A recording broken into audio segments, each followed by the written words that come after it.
እናት አይዞት እባካችሁ አገሬ ልጆች። አሜን አሜን። ማይ እንደተመለከታችሁት ነው እንግዲህ ስቴፍ ከአለምዬ ጋር በርካታ ስራዎችን የሰራ ማለት አብሯት ሶሻል ሚዲያ ላይ እንግዲህ ሲንቀሳቀሱ የነበሩ ሰዎች ናቸው እና ዛሬ እንግዲህ አለምዬ በላከችልኝ ቪዲዮ ቤቷ ሄዶ እንደጠየቃትና ቪዲዮ እንደሰራላት ነው የተረዳሁት። ማለት ከማንም በፊት መቅደም የነበረበት ሰው ነው ብለን ነው የምናስበው፣ ምክንያቱም አብሮ ሶሻል ሚዲያ ላይ ሲንቀሳቀሱ ስለነበረ ማለት ነው። ነገር ግን በአበሻ ብሂልና አባባል እንግዲህ ከመቅረት ማርፈድ ይሻላል የሚለው ልንወስደው እንችላለን በሚለው አካሄድ ማለት ነው እና እስጢፍም ሄደ ሌላም ሰንበዲ ሄደ ምናምን አይደለም። አሁን ዋናው ቁም ነገሩ ማለት ነው አለምዬን ስናስብ እንግዲህ እጅግ በርካታ ቪዲዮዎች ያለመሰልቸት ራሷ በዚህ ባለችበት በህመሟ ሁኔታ እየሰራች የነበረች እያለቀሰች ሆድ እየባሳት እየከፋት በጣም በርካታ ቪዲዮዎችን ለመጨረሻ ጊዜ እያለች ግን በጣም ብዙ የመጨረሻ ቪዲዮዎች እያለች እንኳን የሰራቻቸው በርካታ ቪዲዮዎችን አስተውለናል።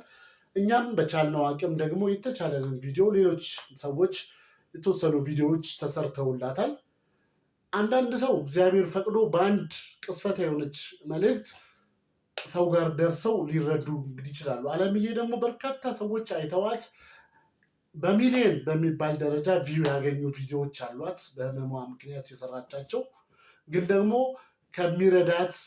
ከሚረዳት አካል ጋር ልትገጣጠም አልቻለችም። አላውቅም፣ የእግዚአብሔር መልካም ፈቃድ እንግዲህ ቀኑና ሰዓቱ አይደለም ብዬ ልረዳ ነው የሞከርኩት።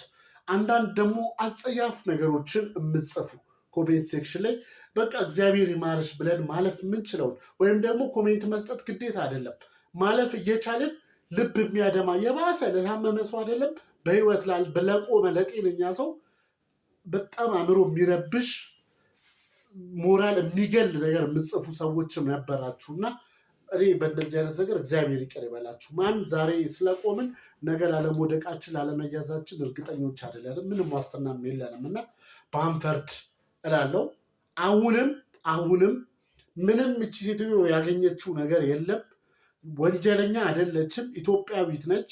የዚህ ነሃል ሁላችንንም ሊያስከፋ ሊያስቀይም እንደዚህ ቁርጥርጥ አድርጎ ሊያስጨክን የሚችል ነገርም ሰርታለች ብዬ አላስብም እና በቻላችሁት መጠን ሁሉ አለንልሽ ልትሏት ልታግዟት በእግዚአብሔር ስም ዛሬም እንግዲህ ልጠይቃችሁ መጥቻለሁ። ይህን የላከችልኝን ቪዲዮ በመመልከት ማለት ነው።